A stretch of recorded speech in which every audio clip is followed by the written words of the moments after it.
So I think this is what the second or the third YESI International Fellows seminar talk of what we've got going on.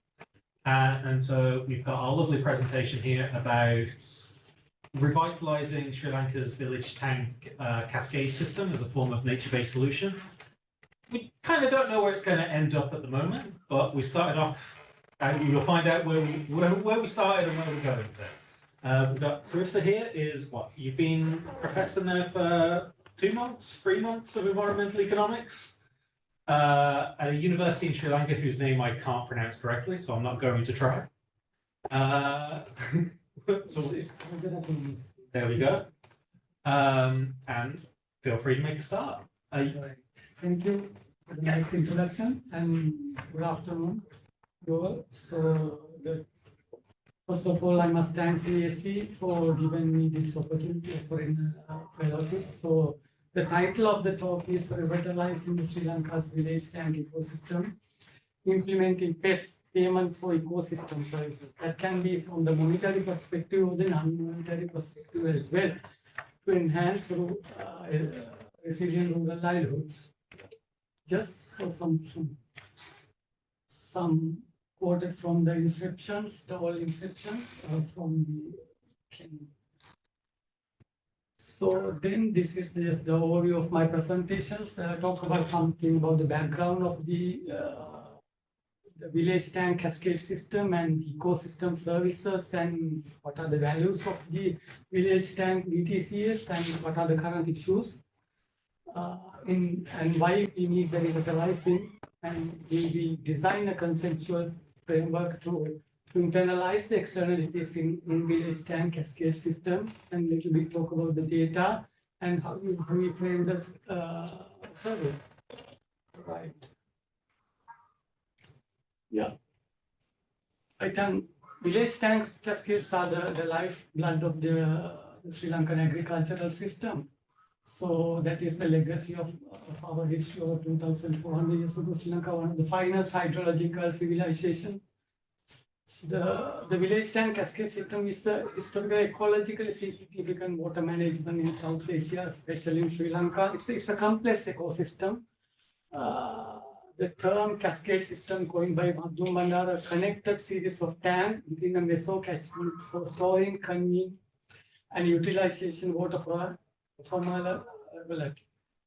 So this is the developed over the thousands of years. The system consists of number of tanks because there are some interconnections ecologically, hydrologically, and sociologically as well. So VTS are not simply a reservoirs of water; they are the reservoirs of our local knowledge, resilience, sustainability, and cultural heritage developed over the 2 millennia. So cascades, if you see this is the main tank of the cascades, then upper you can see some of the other tanks maybe. So the size of the cascades depend on the topography and some other reasons, some hydrological reasons as well. So it can be consist of the 4 to maybe the 25 individual tanks. So the VTS are complex ecosystem that serve as the lifeblood of the agricultural economy and a cornerstone of the nation's food security. But that is also traditionally controlled by the community-based manner. We have the rich social capital in that aspect, and with that the recognitions, this also recognized as a globally important agricultural heritage by the FAO in 2018. Yeah, this is just a spatial distribution of the cascade system in Sri Lanka. It's around more than 10,000 functioning village tanks as well. So yeah, this is the main component of the ancient. If you take the one single tank, these are this diagram explain the main component of the system. Some of the components are not many not functioning well at the moment. So each component provide a different agroecological service. So if you want to just try that one.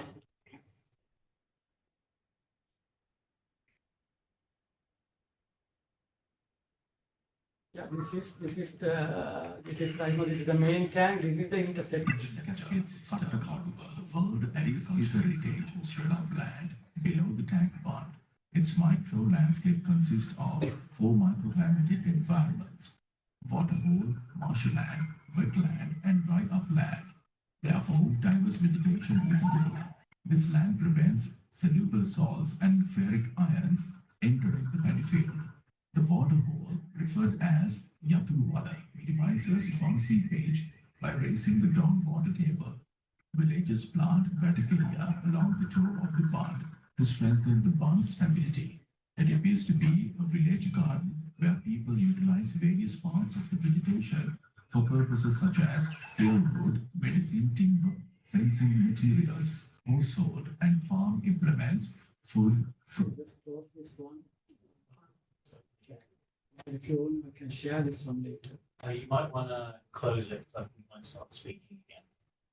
Oh, Okay. Right. I mean, right. There are different ecological services provided by the cascade system. This is the structure of the basic cascades. If you see this is the lower part of the that is the biggest tank feeding from the upper, the smaller tanks. So this is the they are interconnected hydrologically and ecologically, and so this is the basic structure of the village tank cascade system. That maybe it's depend on the some of the cascade may be consist with the 4 or 5 tanks, maybe some of them may be extend to up to 20. This is another structure. You see the biggest tanks called, this is the tank rehabilitated by the part of the physical rehabilitation by the IUCN. This is the biggest tank and how we work explain. So these are the, because cascade system provide the series of ecosystem services. This categorized according to the Millennium Ecosystem Assessment, different regulatory services and the provisional and the supporting and the many cultural services as well. So right. These are some of the water for the irrigations, some tank-based foods, and fisheries, and some tank-based value addition products like hats and so on. In ecotourism, and some cultural services and the rituals as well. So this is the example for the recent restorations, because the Sri Lanka's cascade system got the one GFC funds, global climate funds. So this is done by the Ministry of Irrigation, and you see that some the difference between the before and the after construction. GCF funds, through the GCF funds. Just example. But the problem is that the many cascades, we have maybe thousands of the reservoirs, but there are many issues over there because of the eutrophications and maybe cultivation in catchment areas, encroachment, maybe high use of agrochemicals and so on. And maybe the population pressure, maintain and breakdown of traditional governing structures. So because of that, many issues in the cascade systems and many are not well functioning. But on the other hand, the most investment decisions focusing on the irrigation basis, more focus on the supply side approaches, more from an engineering perspective, but not from the whole ecological services point of view. They just more focus on the supply side, but not the whole ecological aspect. So these are the, just we presented some ecosystem services from the service point of view, the valuation point of view. If you want to value the services, this just highlight different services. In the direct use, the indirect, the total economic value of village tank cascade, some direct, maybe the cultural and the recreational, and specify the methods we can apply for that one, maybe the use and then unused value like existent, the BQS options from an economic value of point of view, this diagram explains how we can value the ecosystem services. But at the moment, I think this is bit of still a bit of beyond our scope for the study. Maybe we have to think about whether we apply the total economic value for the entire cascade system, or maybe just try to capture some of the preferences for their improvements. Yeah, these are some of the current issues in the VTS: degradation in upper catchment and agricultural pressures, ecological consequences, and hydrological impact, and sociological, ecological threats, and also poor maintenance, rehabilitation, and resource constraint. So with that background, our objective is to design a mechanism for revitalizing the ecosystem services of VTS to ensure ecological sustainability and enhance resilient rural livelihoods. Yeah, in that sense, we propose to introduce the PES. This explains why we PES actually. Because communities and even the authorities more focus on the irrigation benefits, but not quite overlook the other vital services. Maybe lack of sustainable financing. We need financing for managing even if there is a project, maybe after the 3, 4, 5 years, we need to create the self-financing mechanisms to run the projects. So better to generate the funding from the system itself. So like these are some of the facts behind why we need to apply the best for to revitalize the village tank cascade.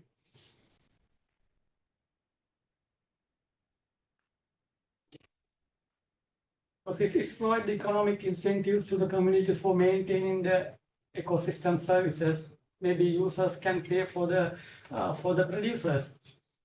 So PES can transform traditional VTS into adaptive nature-based solution, supporting both ecosystem services and rural livelihood simultaneously. So the study explore context-specific PES scheme for VTCS and analyze the stakeholders' preferences. So finally, we just want to achieve the self-sustaining, to design the self-sustaining PES mechanisms where service providers receive the benefits from the service beneficiaries in terms of the monetary or the non-monetary incentive. Yeah, this is the broader conceptual framework we use for the study. So from the not much clear maybe from the beginning, pressures on VTS because of the many externalities.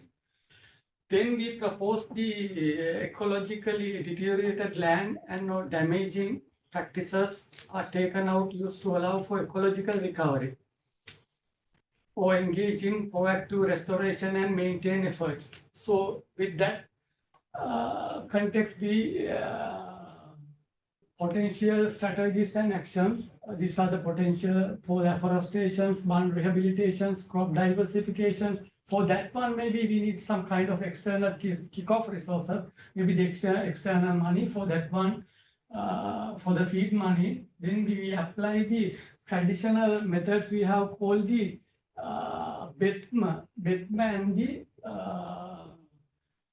and the under system. So we just try to re-immerse these systems to to ecological restoration. So yeah, right. Then I think with that restorations, with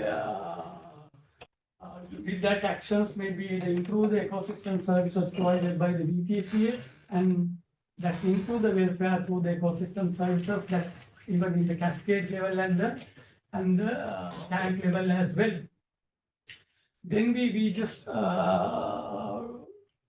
this is the former cascade management committee to manage all the activities through the BETMA. I'll let explain what is that BETMA and the other system. BETMA is a sharing of land sharing system. Because when they don't have enough water for the dry season, just assume that they have the 100 acres of command area, but they have the water for the 50 acres. They collectively decide, share that 50 acres among the farmer. That is the land sharing. So that is the traditional method. Other mean the harvesting sharing scheme. Like it's like a leasing scheme, like a harvesting sharing scheme. So with that, we create this cascade management committee, manage all these actions and so on, and finally to form a kind of cascade management trust fund that from the different sources.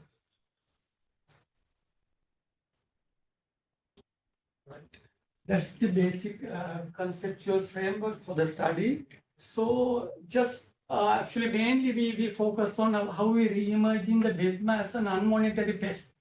The BETMA system involves allocating a portion of irrigated paddy land to all farmers during the dry season due to the limited water availability. You see the one tank, then in the dry season, they only can provide the water for maybe the command area may be the 50 acres only for the 25 acres. Then they divided whole 25 acres to all the farmers and allow access them to cultivate in the area near the head enders. But the tail enders, they just leave because of the limited availability of the water. It is a traditional method of water management widely practiced across Sri Lanka. The BETMA system operates on the principle of equitable redistribution during the water scarcity when there is not enough water to irrigate all paddy field in a village tank system.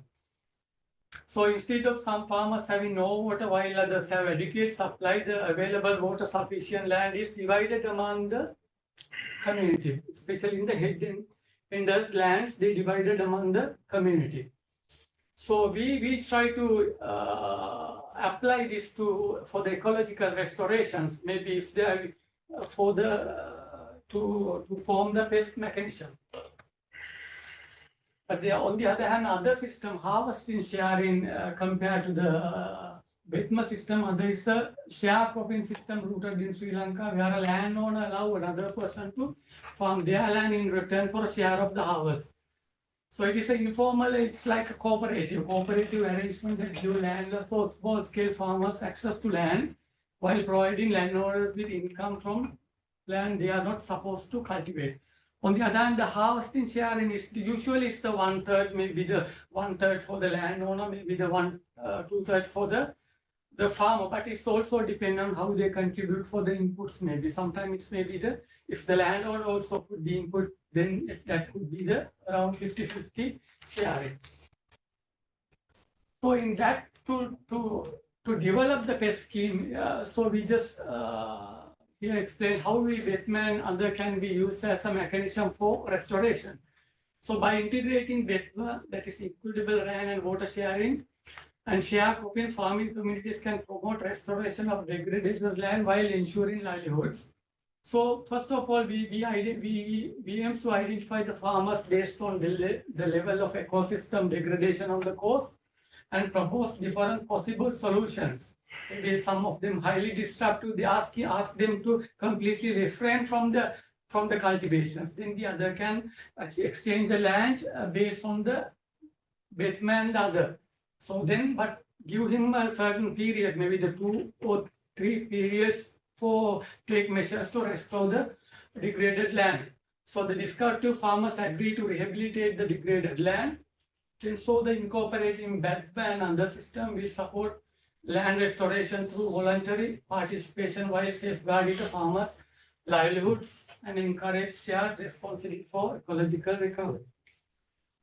So for that one, I think still we are working on these site selections because there are certain areas where ecosystems are already some of the rehabilitated areas there. Some of them already produce the ecosystem services. Some of them already, there are some abandoned cascades and some of them function partially.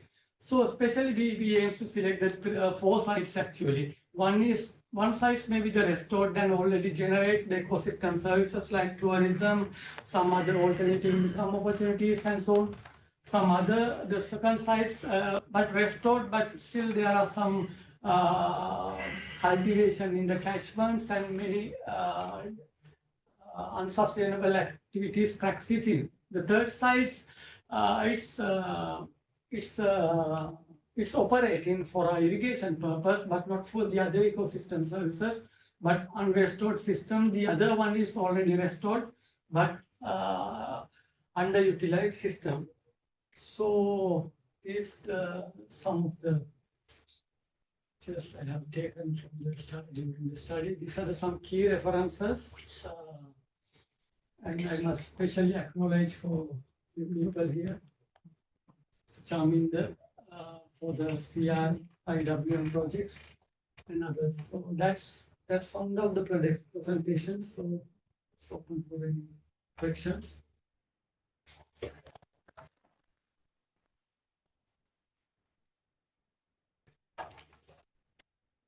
Anyone like to go first?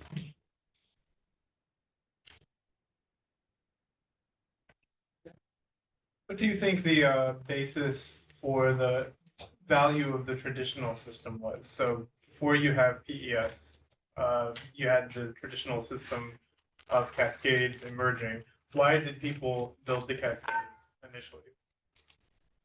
So can you? Yeah. Like, where did the cascade system come from? Yeah, it's from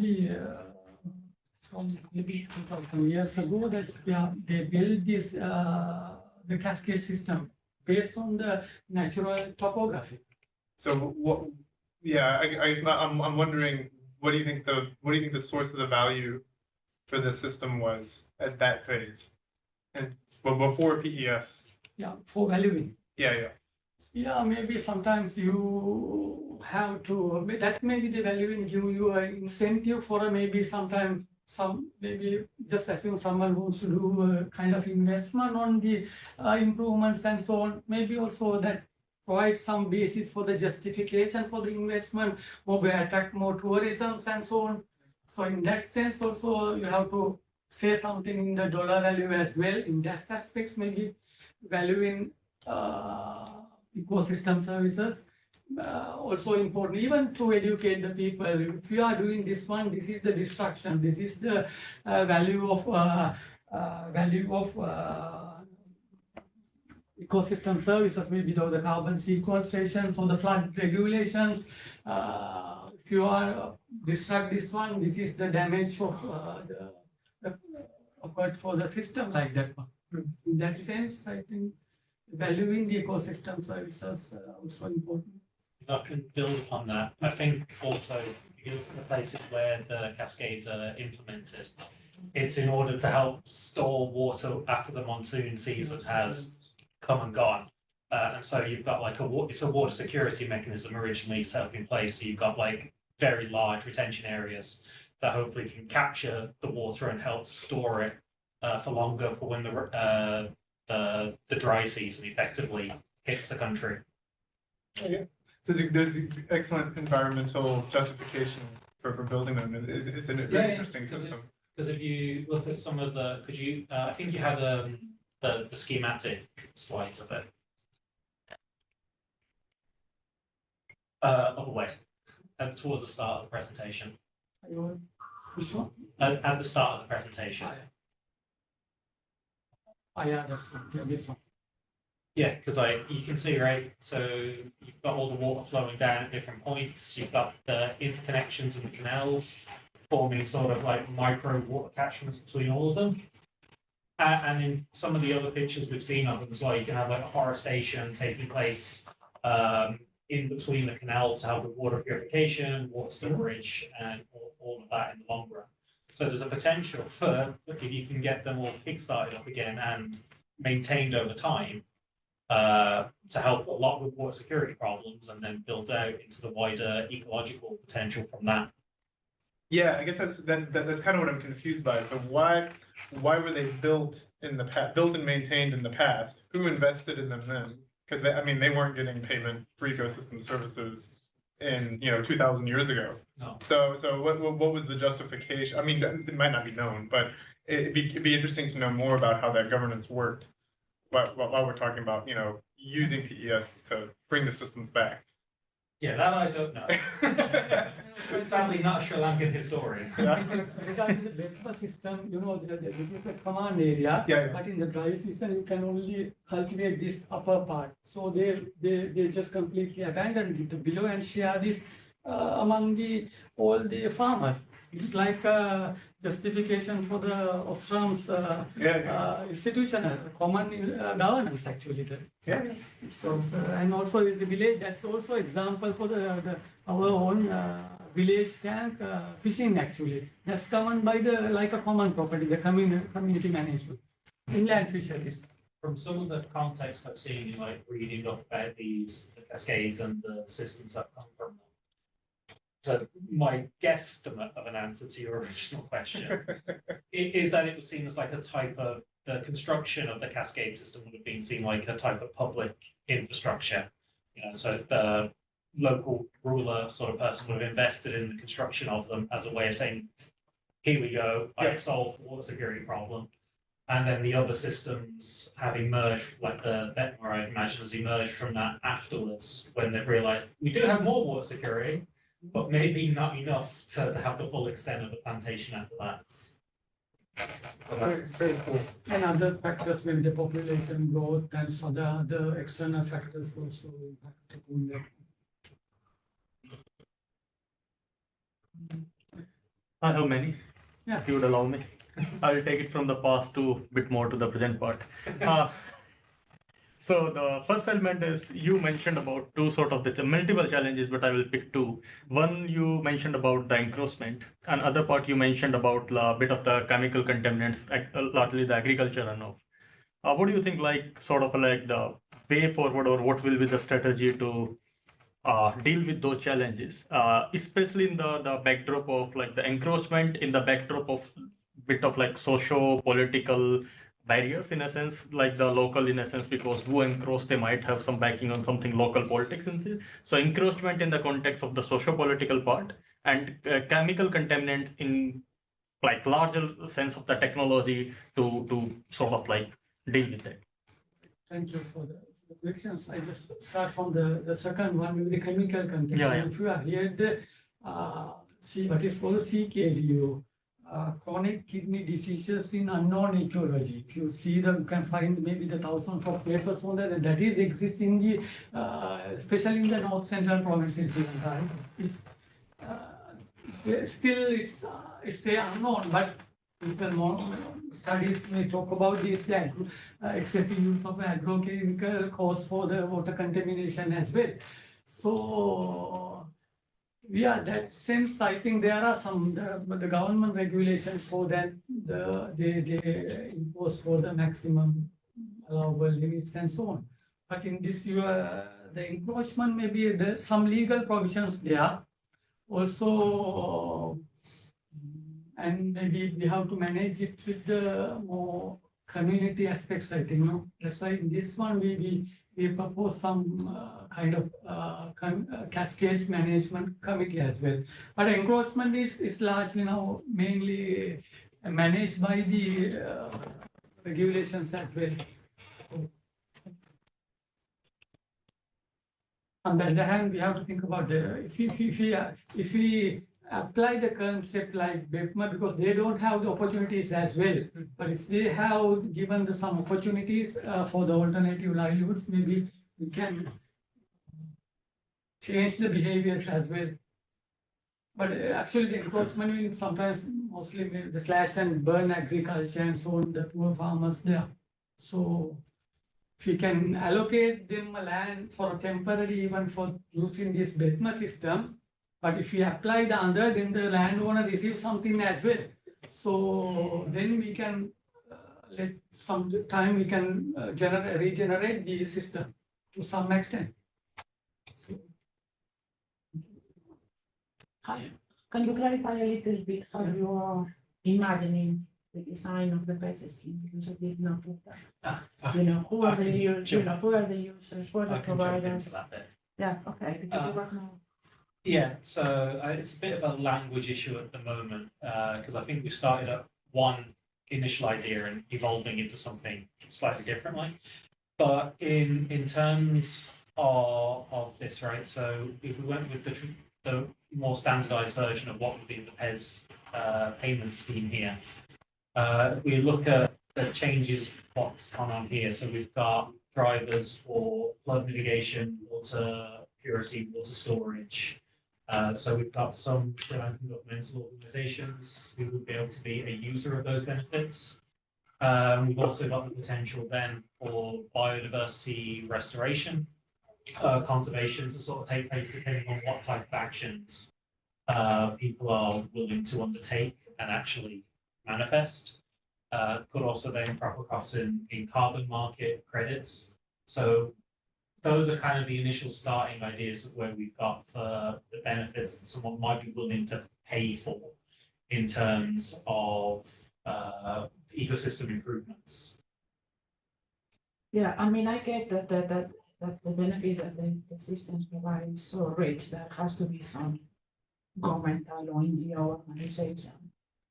What I don't get is what we want farmers to do. These are indigenous communities where, you might be happy to somebody change practice and start planting biodiversity and so on. So just wondering, do you have any idea how do you want them to change behavior? Because and how that will be acceptable within the customary laws and the way that they proceed. And it seems to be very different to what we really in indigenous communities. So what do you expect from the people? What do you want them to do? I mean, it's also because restoration is not easy. And you saw some finance for ICN to restore. So, I mean, this is something that communities cannot do. So, but sometimes if you see there are some of the literatures so that they are not willing to pay for that one. Maybe they don't have ability to pay for these services. But sometimes they are, maybe sometimes some of them may be willing to work for this one. Maybe some ecological restorations activities, and maybe willing to contribute in that aspects as well. So, I mean, the communities. Yeah, just for kind of labor sharing and so on. So because if you educate them, ultimately they get the benefit from the system. So they will contribute in some for ecological restorations activities. In terms of the wider actions, as you mentioned earlier, about what people might be willing to support or not, at the moment, it's a bit vague, but hopefully we've got the follow-up activities of this, of looking at going to some of the communities with different cascades in different levels of ecological quality and restoration and functioning to get a better sense of what are the activities that they'd actually be willing to do or not in certain cases. So can't answer the question at the moment other than a very speculative manner. Yeah, I mean, I just wonder whether PES is the best alternative here, because I think what it looks like is that you're only, the main issue is the financial problem to help with the restoration. Yeah. And there might be other financial tools that will be useful. I mean, PES relies on giving the money to the local community. And I just wondering whether how much power they have to actually do the restoration. And whether it's actually be better if another organization using another financial tool get the money and invest it.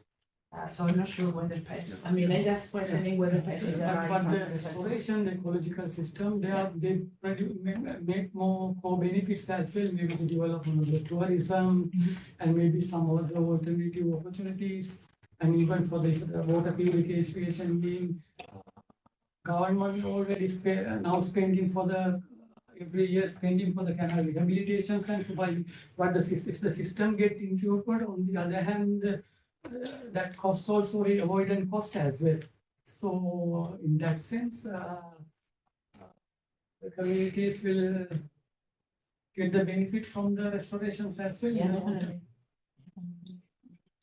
I think also I won't necessarily disagree with your point either, Julia, because I think as we continue flipping out what this is, you see, at the start we had PES, and then at some point we changed it to mechanism or incentive. So I think we're still kind of casting away for what is the best way of framing this all together. Because it could be the combination of sort of using the idea of that indigenous approach to land sharing and crop management might in effect be a better way of trying to organize this restoration activities through risk sharing or the sharing the burden for doing it in a different mechanism altogether. So it's, we don't know, well, at least I don't know where we'll end up yet on what's the right mechanism. Okay. But Adam, I think you raised your hand. Yeah, that was kind of what I was trying to wrap my head around too. So it's not like payments to individual farmers for sustaining the system. It's some kind of, there's like I think you said like a cascade committee, would presumably the resources would aggregate there, and then they'd make some common decisions about how to use them. Yes. Am I understanding it? Because if you, oh sorry, I don't know why I'm taking over. But like, yeah, so there's the whole interaction like not the XML is probably not quite the right way of putting it. But like, if someone changes their behavior at the top of the system, they're going to change how the water and other consequences. I'm going to skip over this for the moment. I don't think it's still very hazy to go forwards with. And so if you change your behavior up here, it's going to have knock-on impacts of people down in the cascade. So there's going to have to be some form of attempts to manage those interactions across them. And so this is where I was also saying in the answer to Julia's question, some of it's a bit fuzzy at the moment, how this will get implemented, because certain things might be down to individual tank level, other things might have to go across the whole cascade. Like for instance, say for the sake of argument, you try to finance this via the sale of carbon credits or biodiversity credits on the open market, etc. Each individual farmer, landowner is probably going to have actions that are relatively small on their own actions and what they could do or what they'd be willing to bear. And so not worth it in the grand scheme of things. But if you had the cascade management sort of approach, then you can aggregate those benefits together, hopefully, into something that might be more attractive as a portfolio rather than at an individual farmer parcel level. So they have already established the CMC, Cascade Management Committee. Cascade, so just it's to operationalize this. Interesting. I have a question, and it is an interesting research. And you mentioned that during the shortage of water, during the season of water shortage, Yeah. the paddy land will be redistributed Yeah. with a sharing mechanism. Yeah, you mentioned that. Yeah. But the problems is if the location of the redistributed paddy land is quite far away from where the farmers live. So how will you address this problem? Because in China, the farmers generally do not want to leave their original house to another place to do the agricultural activities. So that's at the moment the betma happening in the tank level. It's not the biggest area actually. It's a small area. Okay. It's not very big farm. Maybe it's few square kilometers. It's because the betma is not applying at the moment in the cascade level, in the tank level. Okay. Maybe the tank, maybe around 200 farmers, maybe 300. That's maximum. So not much. So you mean Bigger the area. location will Yeah. not change quite a lot? Not quite a lot actually. So maybe it's like a small administrative boundary actually. So Okay. maybe 200, 300 families there. So it's not quite far away from the tank actually. Okay, thank you. Won't be a issue. Oh, I always realised at this point I completely forget about the online people. So if there's anyone online who had a question or a comment, feel free to unmute yourself and chip in. Because if I don't see you, I forget you exist. But, You're not supposed to say that. well, I'm being honest.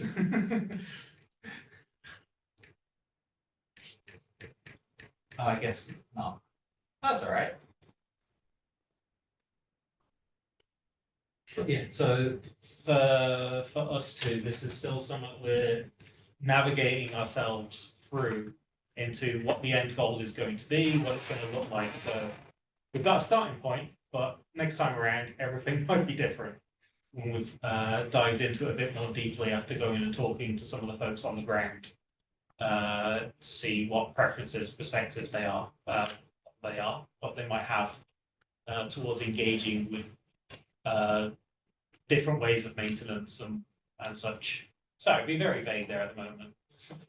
Under the Bitman now, they just sharing water just for the water security. But maybe they're willing to do that one even for the ecological restorations when we merge this with this coping housing sharing system. So it's So tweaks on current systems, maybe something different. Very exploratory to see where we end up. But is there anything else anyone would like to say? Or have we reached the natural endpoint of people's questions? And looks like it, I will say. Thank you everyone for turning up. And I think we have one more. Where is the other YESI fellow I saw? When is your one? Thursday. This week. Okay. Oh, there we go. You've got another one to look forward to on Thursday. What is it about? Sorry, It's about right to repair movement. There we go. Yeah. Three completely different topics to each other. Yeah, definitely. Maybe you would like to learn a little bit about our project. It's based mainly on the right to repair movement. It's kind of comparative study between Turkey and the UK. We are kind of looking at the consumer's perspective and how this right to repair movement could benefit for both countries. Yeah, we'll talk about the mainly the right to repair. So we have Same time, Yeah, same time. Yeah, one same PM. same place. as well? probably same room. Yeah, Double check, please. I can check also. So I've got an email about it somewhere. Yeah, it's definitely on the mailing list. Yeah. And and Rachel will probably start putting signs up around the building. Yeah. But thank you very much and enjoy your afternoon, everyone.